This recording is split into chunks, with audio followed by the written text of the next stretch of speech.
to Suits and Sneakers, a series featuring sage advice and candid conversations with seasoned leaders from diverse backgrounds and styles.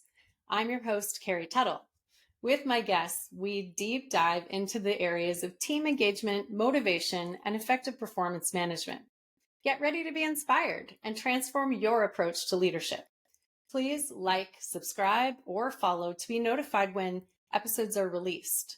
Let's get started. My guest today is Mitchell Levy, global credibility expert, two-time TEDx speaker, an international best-selling author of over 60 books, certified stakeholder-centered coach, and an executive coach at Marshall Goldsmith's 100 Coaches. I am so excited to speak with him today. As an executive coach, Mitchell is a sounding board, a thinking partner, and someone who can hold a mirror to generate insights for personal change. His impact has earned him a place among the world's top 200 leadership voices by Leaders Hum, and as the #1 thought leader in ecosystems and top 100 thought leader overall by Thinkers 360. He's an accomplished entrepreneur who's created 20 businesses in Silicon Valley, including 4 publishing companies that have published over 750 books. Mitchell has provided strategic consulting to hundreds of companies and has been the chairman of a board for a NASDAQ-listed company. Mitchell, welcome to Suits and Sneakers. Carrie, that's a lot of stuff. That's a lot of stuff. I was like, wait, let's get to the end sometime soon. Yeah, no, but you have so many accomplishments. I just have to acknowledge all of them. And I'm just so grateful that we get to talk to you today. Oh, thank you. I appreciate that. Yeah.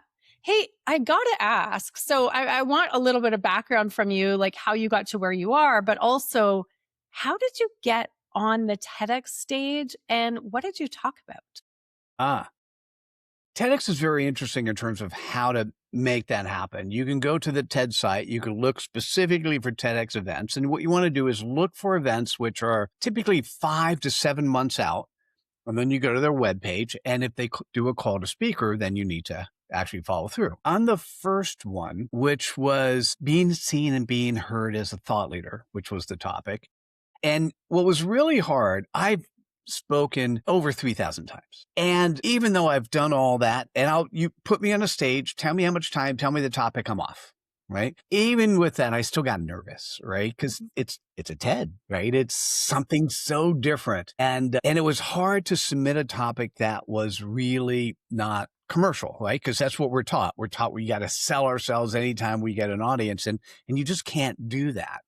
And so what got me on board is that at the end, when it said, hey, submit a video, of you speaking, I didn't do your standard on stage, compilation of me doing all this stuff. I just talked to the camera and said, listen, if you choose me, this is my talk. I've got 4 or 5 segments done. I'll fix the last one. But what's interesting is the following year, you're going to be able to say, I chose Mitchell Levy. Right. And apparently that's what got me in the first time. The second time was after I had done the research. I interviewed 500 thought leaders on credibility between 2019 and 2020. And I had mentioned to a friend who was running a TEDx that, hey, I've done the research. I'll talk. Too bad your TEDx is full. But, if an opening pops up, let me know. And, about 2 months before, she goes, hey, one of my people dropped out. You want to join? And I'm like, okay. But then panic mode. Yeah. So 3 things for a TEDx, right? Actually, there are 3 different areas. 1, making sure you submit properly so you get yes. 2 is the prep time. And the 3rd is to actually deliver.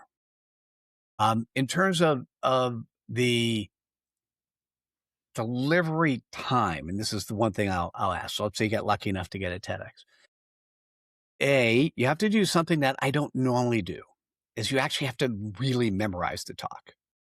Not that you want to come across, I don't memorize anything. But what happens is you're going to get so nervous and something is going to happen. Like in the first TED Talk, they gave me a clicker, and at one point in time, I made the screen go black. No. I just kept going, and And let me fix that. Then fixed it. Didn't say that out loud. And so one, you have to memorize, even if you don't normally memorize stuff. Two, you have to recognize that the audience who's in the room, you do need to talk to that audience, but they may not be your real audience, right? Yeah. For instance, if you do it at a university, they're going to be students. So you need to reach them, but you also need to reach. And my second one has 500,000 views. You have to reach the people who are going to see it afterwards. And then the third one, you just got to have fun. If you're not showing yourself and your personality and coming across, entertaining, it's not gonna take off. So those are the 3 tips if you actually do get a TEDx for running.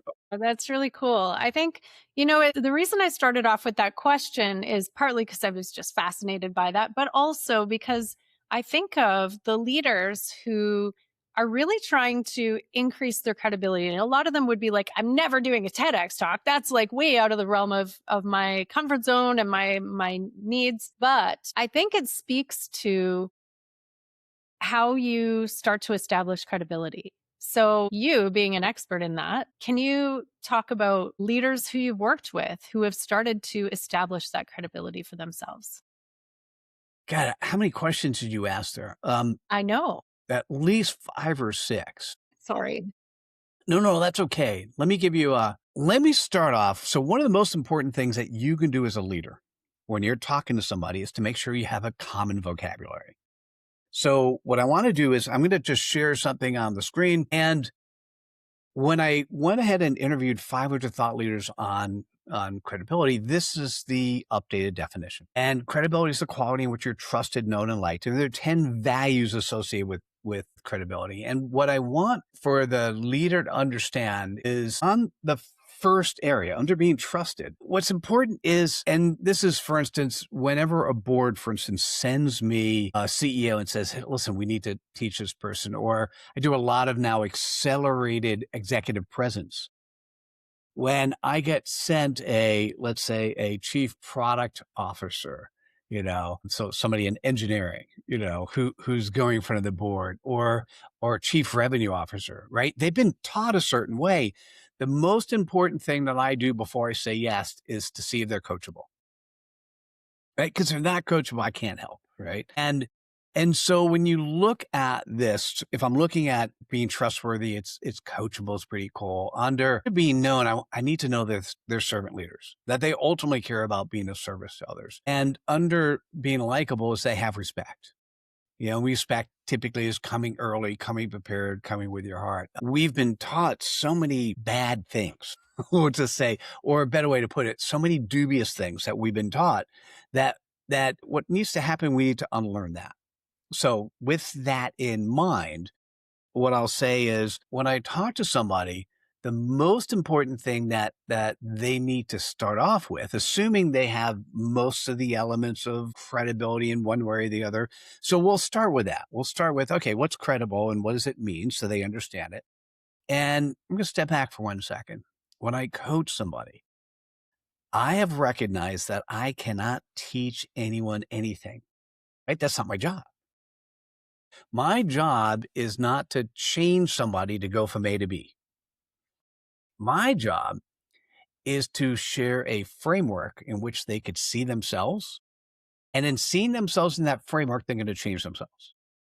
That's how success happens, right? Yeah. So we need to establish a couple different patterns. One is what is credible. Now, the next thing I'll say is when I did the interview of 500 thought leaders, I would tell you, and this is always a shocking number, but people who are in the business like you go, yep, that's true. 98% of people I talk to do not have clarity. 98%. That's a high number, though. That's a very high number. Huge number. Now, they either think they have it and they don't, or they don't think they need it.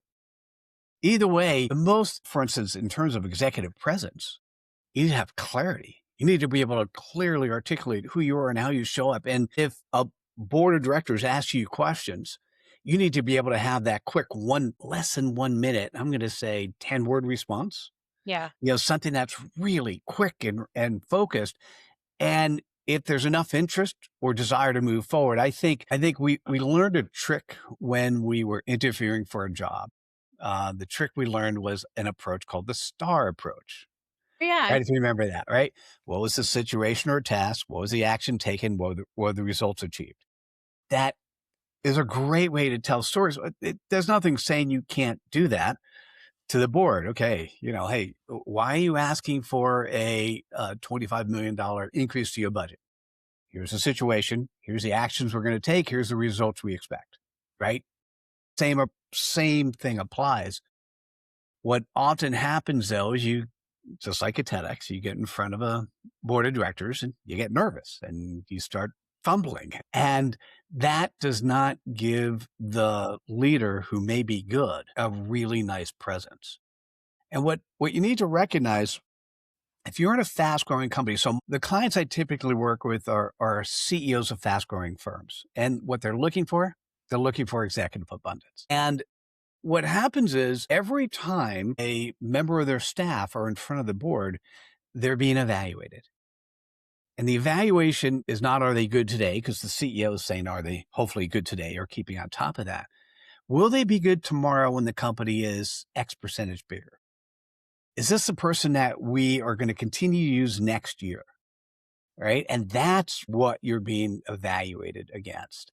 And so the more capacity you have of showing up with, now go back to your word, to show up with credibility. So Mhm. what's the most important thing? Number one is that you have clarity of who you are. And number two is that you express that clarity both asynchronously and synchronously. So how you show up and how you communicate when you're talking to somebody, how you show up in your reports and other things, whether it's the small companies, your websites and all that, larger companies, it's how do you show up and how do your people show up when they're presenting who you are and what you're doing? I.e., do your reports look like they're good or they're mayhem, right? And that's actually step one. And I know that sounds like fundamentals, but if we don't have that, nothing else matters. Mhm. Wow. Okay. I know. I started with a lot of questions, so you gave a whole bunch of information, and now I've got to unpack that. Which one do you want to unpack? I know. Sorry. I was trying to walk through the No, list of questions here. no, this is fantastic. This is fantastic. So imagine we have a relatively new leader, like a high potential up and comer, and although they've proven themselves within their company, they maybe don't have that sort of external credibility. How do they get started? So the first question is it important?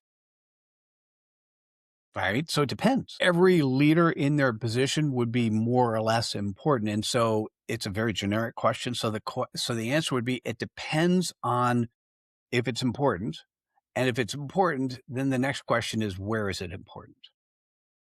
Right. So the first step is what I said before, having clarity and having consistency in how you show up both online and offline. That's the first step. If it's because they need to have credibility in front of the board, that's a different line of approach in terms of who they are and how they show up.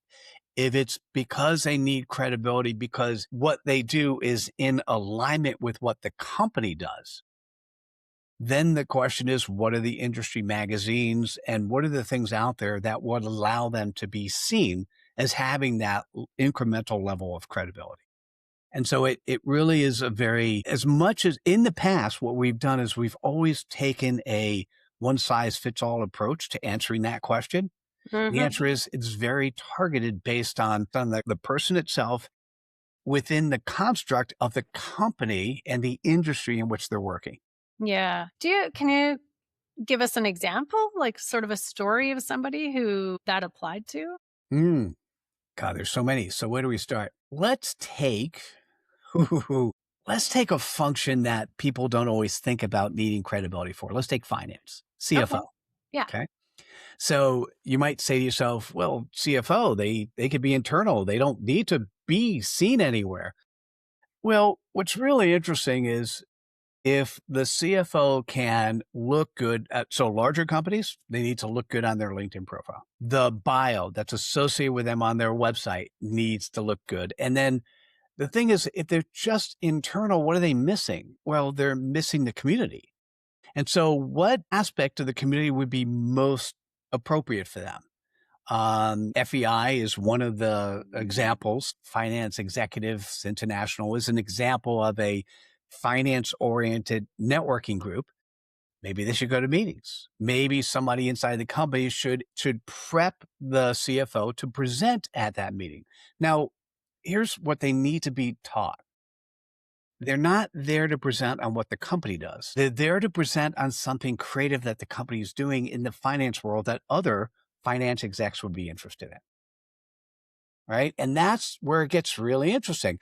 If the company does not sell financial services, financial approaches, then they're in a great position to be able to go to very specialized magazines, groups, areas where they get to talk about how are they applying a new type of financial reporting, or with what happened with the big, beautiful bill recently, right? So how are companies adjusting to changes? So depending on your vertical, there's a lot of changes. You would want the CFO or the chief legal counsel or the CHRO to be able to talk about transformation inside companies that are in a very specific vertical. And what that will do, A, it's what the company's already doing, so there's expertise. B, it allows that person to get expertise among their peers. And that's the type of credibility that would be more valuable, because then that gets added back to the CV, it gets added back to the LinkedIn profiles, get added back to the types of things. So at some point in time, if the person really likes it and they actually have enough time to volunteer those organizations, they may actually take an executive role, but most of the time there's zero time there. So they might end up doing speaking at different locations. So it's almost like a case study that their peers can learn from, but it's more credible because they're not trying to sell anything. Is that Exactly. what you're saying? Yeah. And that's I just took a random example, but that's one that I was trying to think about, something that people don't normally think about. Yeah. Yeah. No, I think that's valuable to hear that example. So that's good. So you talk a lot about creating clarity, and some say clarity is a matter of interpretation. What do you say to that? It's absolutely true, but also, how do I interpret your statement? Clarity is how clear can you communicate your message to the person you're talking to? That's interpretation, Right. right? So the answer to your question is absolutely true. If you know somebody and you've known them for a while, you, by definition, have created some form of shorthand. So your level of clarity is different. Technically, you would assume that members of your team, whether above or below, have a shorthand that they communicate. The clarity that I refer to when I'm talking about clarity and credibility is a clarity that you can effectively communicate to somebody who does not know you or know the industry or know the focus, right? So what I often think about is I think about the referral partner. In a world full of noise, and we have so much noise going on today, one amazingly easy way to cut through the noise is to have somebody recommend you that's already trusted. So let's say your perfect client, it's whoever it is, super large company, very focused individual. That is the perfect client for you. If one of their peers say, you have to use Carrie Tuttle, you have to use her because there's no better recommendation than that. So how do you reach out if you don't know that person yet? How do you reach out to that person with clarity enough so that that person's going to go, wait, I need to get to know you better. I understand who you are and how you show up. Now I'm going to take it to another level. I think that level of clarity not only is what you communicate with, but that level of clarity also needs to be your compass. Because if that level of clarity is your internal clarity, it's your compass. That means all the decisions you make, all the actions you take, everything you do is reflecting around that compass. Now let's take it one more level. Yeah. I need to understand this better. Yeah. If you effectively communicate that level of clarity in how you show up, not just in person, going back to the first element of credibility we talked about, but also how you show up asynchronously, how you show up on websites, how you show up in all materials that are seen on you and the company.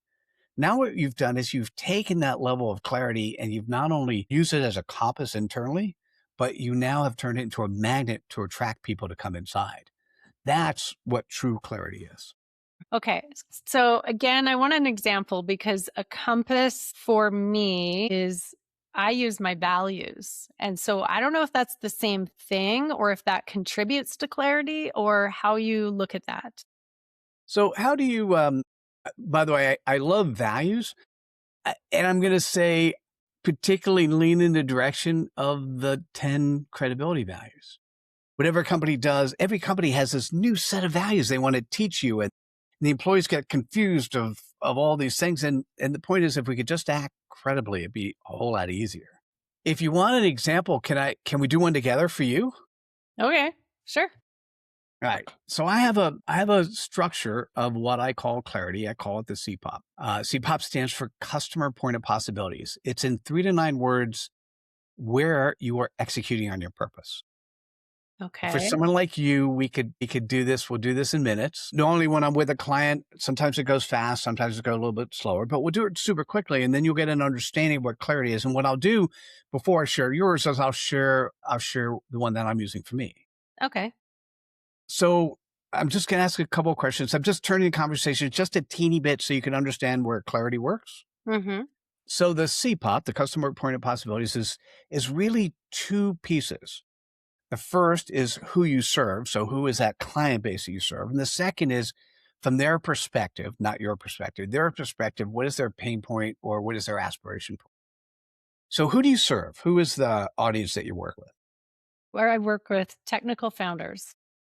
Perfect. And then what is their pain point? Let's start with pain point and then we'll go for pleasure point. Pain point is they are too deep in the weeds and struggle to let go of like decision making and I guess strategic projects. So they want to delegate to their team, but it's not happening. Got it. What is nirvana for them? Nirvana is that they have the time and energy to, for example, go to a conference and not have to be on their phone the whole time. Ooh, love that. Nice. Give me a couple more things of aspiration points they'd be excited about. They can go away with their family for 2 to 3 weeks and know that people in the business are making the right decisions for the business and for their clients.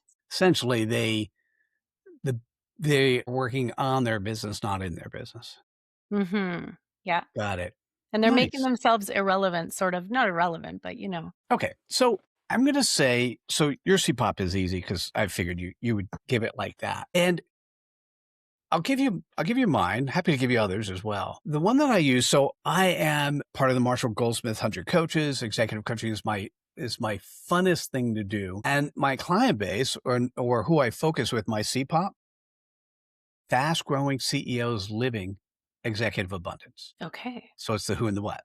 That's very concise. What that gives, yours is 6 words, by the way. Yours is concise as well. Okay. What's really good about that is that imagine as if I say that in front of a crowd, okay, 10 people in a room.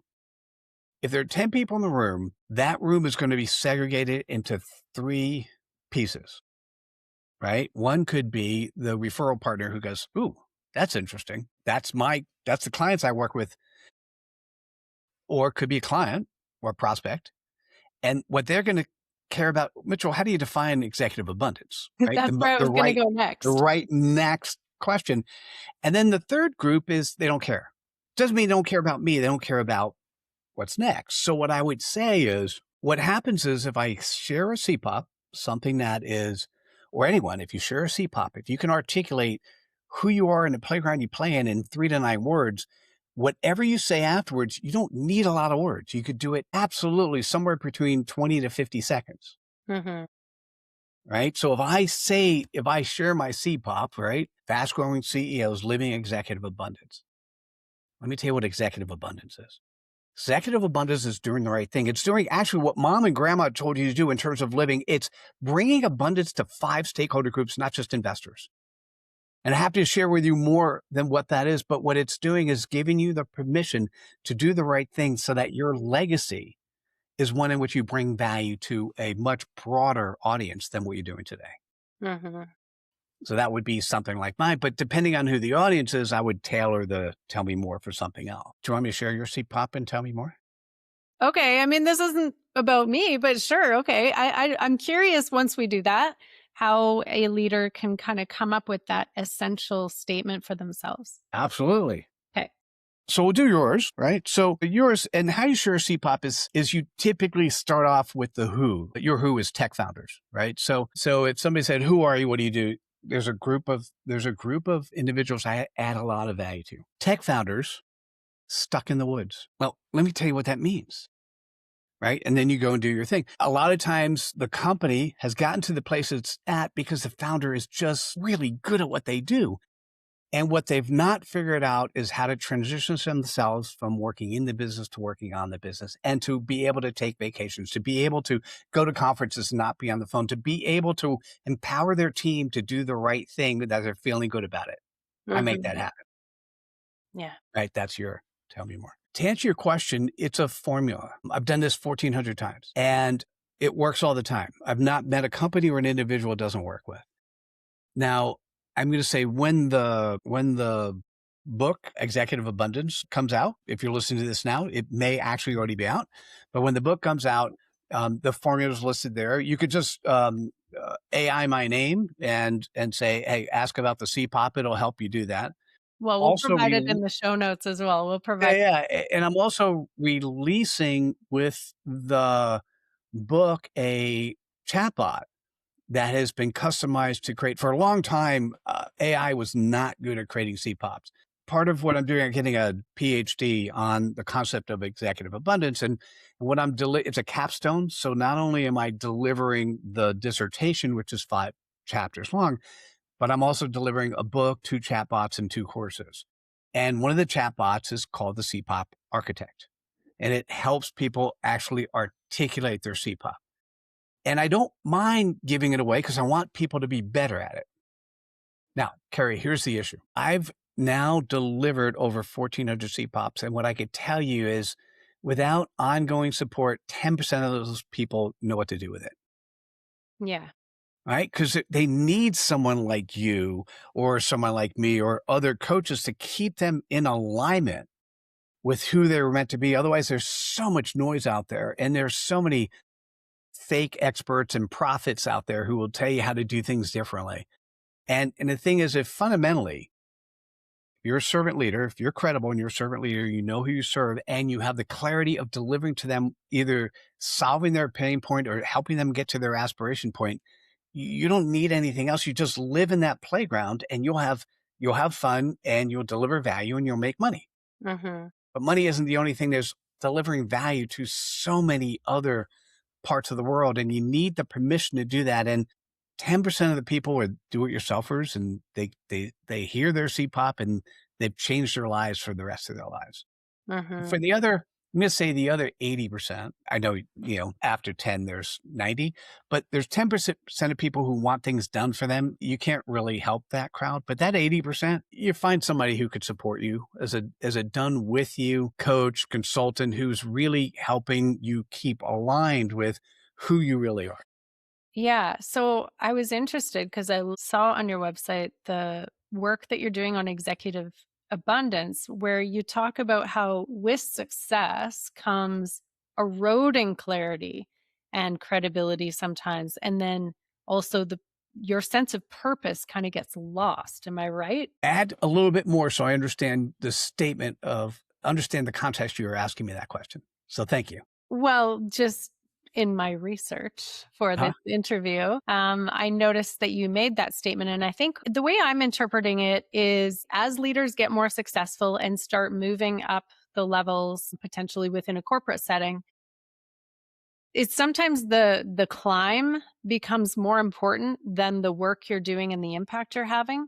And you Mm. lose sight of why you're doing what you're doing. Is that So kind of by the way, thank you for that. okay? There's so many different directions that question could have gone. So it could be exactly that. You care more about the task than you do about why you're in it in the first place. Mhm. It could be because the industry has changed around you, which it does all the time. It could be, well, think about an example. Let's look at a law firm. Law firms today bill by the hour. Yes. Well, if the partners or the junior partners or the associates can now use AI to get things done faster with an expert validating, the hours should be less. So they should naturally decrease the number of hours they bill, but they're based on billing hours. So there's a dichotomy there. Are we there to solve the client's problem, or are we there to have billable hours? Right. And once again, that's a great question to start asking. The people and companies that are going to last are the ones that really are there to solve their clients' either pain point or pleasure point. And they're going to adjust their models appropriately because the world has changed around them. Yeah.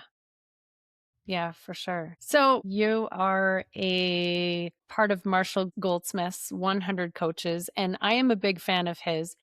How has he and other thought leaders shaped who you are? Ooh, there's so many things that I've received, so many gifts I've received from Marshall. One, being part of the community, what I like about that 100 Coaches community, the fundamental tenets are to deliver value. So deliver value to each other. Don't charge, right? So you're not delivering value hoping to get money back. So deliver value, no guilt, no expectations. So it's a giving group. Hmm.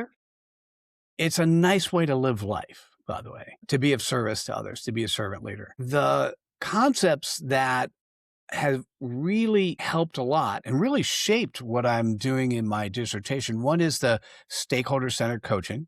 I'm a certified stakeholder centered coach, which you read in the bio. One of the benefits of a stakeholder centered coach is that we can guarantee now the actual guarantee is in a 12-month period. We can guarantee in a 12-month period that a leader within a particular area, if they have one particular area that they're seen of not doing well, we can guarantee that the stakeholders that they are involved with will see them as different.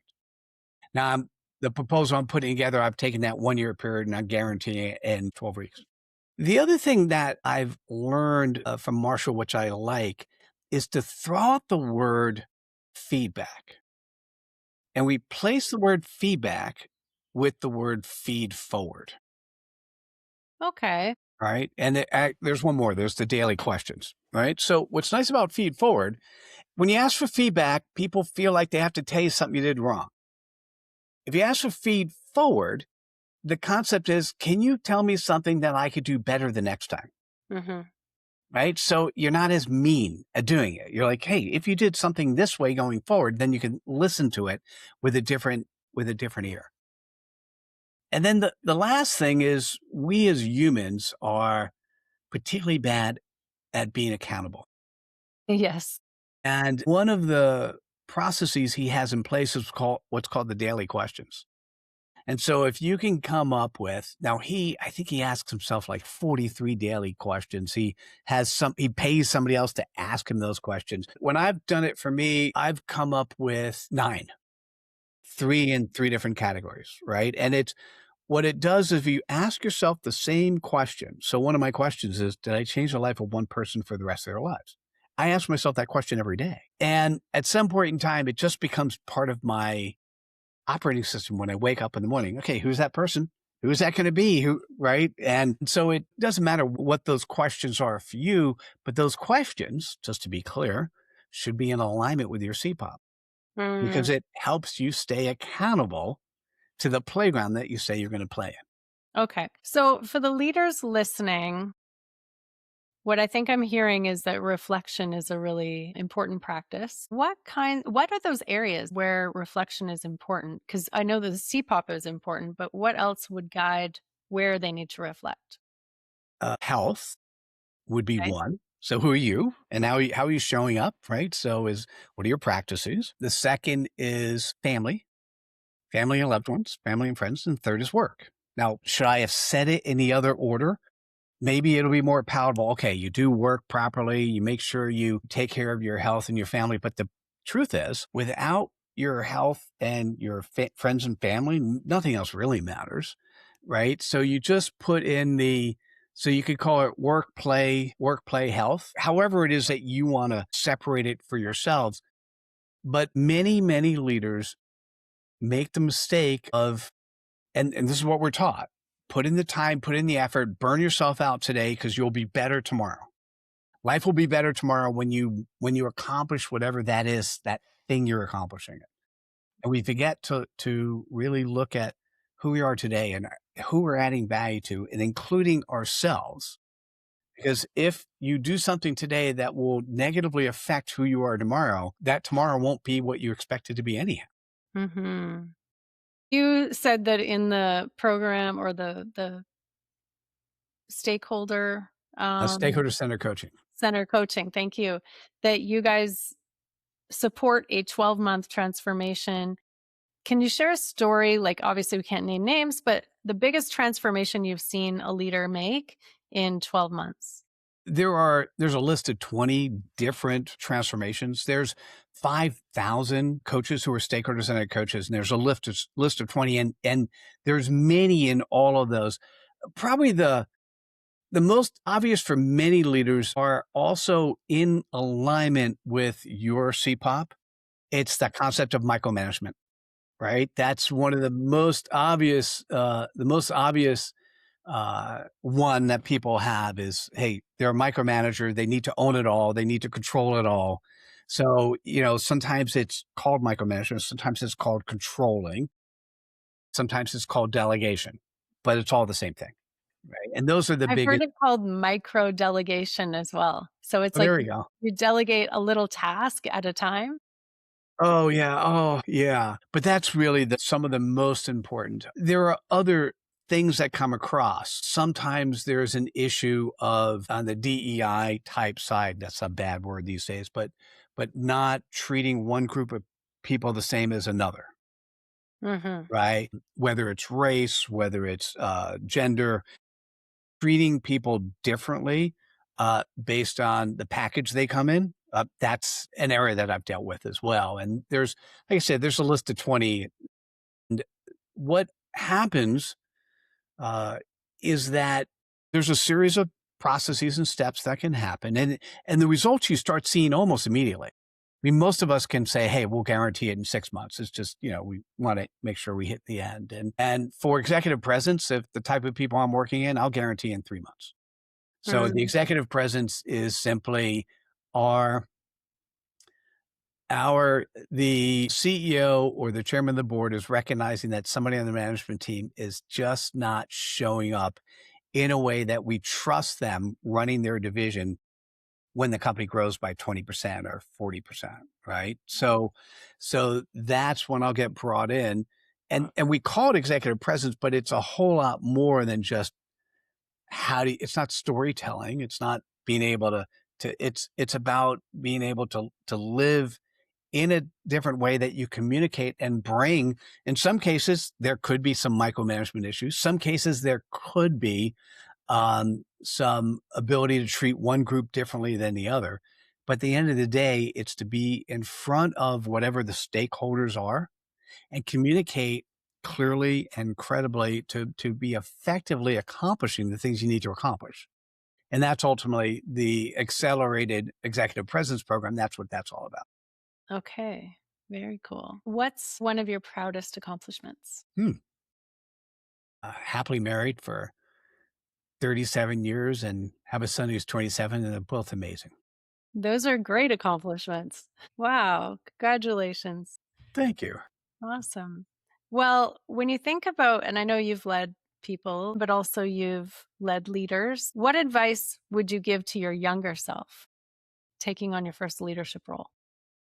Hmm. Uh, so what happened to me is my parents divorced when I was 9. My first male mentor was one of my first teachers out of B school. He was hedonistic and narcissistic. And I was physically with him for a year. He was mentally with me for 36. So the advice I would give to myself is, and that's the hard part. I don't think I would give that to myself because that got me to the place where I actually met my wife and had my son, right? But I'd want to say, don't listen to him or don't adopt the standards. If you're going to take the same path, Just don't adopt what he's teaching you, Okay. right? Which was being hedonistic and narcissistic, because that was harder for me to unwind, because it was really how I was taught success was about, is solving things for yourself and not caring about other people as much as you care about solving things for yourself. And that was my first male mentor and the role he took. And I needed to sort of slowly move aspects of that away from me. And the biggest lesson I learned at the end was forgiveness. But that took me 36 years to figure out that one. Yeah. Well, and I think it speaks to the fact that if we have opportunities to be mentors, to be really conscious of the responsibility that that is and the impact that you have on others. It's you might the and that's actually I devoted a chapter in Executive Abundance about that. How do you spread abundance?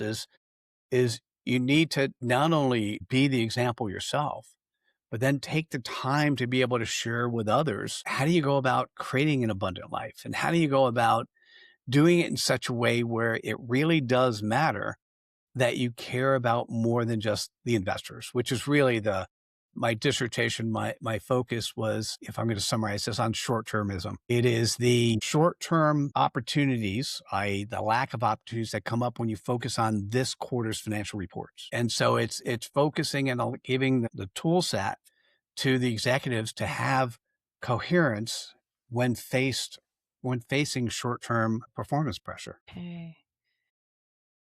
Yeah. And so how can leaders remember to have a longer term and bigger picture view? Yeah. No, this is where the marketing hack comes in. Well, practice executive abundance. The concept of executive abundance is simply that you bring abundance to 5 stakeholder groups, not just one. And I'll share with you what those are. And we sort of alluded to this a little bit. So the first stakeholder group to focus on is your family and yourself, because you as a leader are emanate from who you really are, of where things come from. Now, that's your internal operating system. Now, the internal operating system of the company are the employees. So that's something you do when you work. So that's the second stakeholder group. If you take care of your employees and you empower them, guess what they're going to do? They're going to take care of your customers. If you take care of your customers, the third stakeholder group, they're going to take care of your investors. You notice consciously that investors are fourth, not first. And Mhm. then we do all this within a much broader community. And so that community is your fifth stakeholder group. And so if you actually put processes, procedures, metrics, approaches focusing on 5 stakeholder groups and not just one, it will encourage you to start thinking about, you'll ask different questions. You'll focus on different things. A classic example would be a software company who has a product release and they've been told that it's 50% buggy. So you have a choice. Do you release the product then you could recognize revenue and make the quarterly numbers so you make your investors happy while pissing off your clients? And your Or employees, because they're getting all the complaints. exactly, right? So now do you want to mess up the world within a number of stakeholder groups by Mhm. making one stakeholder group happy, or do you make a different decision? That's at least a great opportunity to have a different level of discussion with the board. Yeah. Yeah. Thank you for sharing that. That's a really cool and like your dissertation, a little bit of your content, a little sneak peek. So thank you for that. Oh, you're welcome. Wonderful. What else would you like to share with the community, Mitchell? That's a good question. I sort of said this a little bit, but for many of us who had a good mom or good grandma, right, who taught us the values of doing good onto others. If for many that when they go through the Boy Scouts or the Girl Scouts, they're taught these fundamental values. And then when we go into business, wait, we have a different set of values. Mm, yeah. To at least entertain the concept that what you were taught when you were younger is the right thing to do. And what if we can make that happen everywhere? What if we can live those values? What if we could make our mom and grandma proud, not because we're trying to make them proud, but because we know it's the right thing to do? That to me is what I call executive abundance. That is a beautiful way to finish off. Thank you very much for everything you've shared and for being here, Mitchell. My pleasure. I'm so looking forward to continuing our conversation together. Yeah. And to the audience, thank you for joining. Wherever you lead, lead with engagement. We're glad you joined us for Suits and Sneakers. If you want to be an expert guest, look for the link in the show notes. Don't forget to follow or subscribe to be notified of future episodes.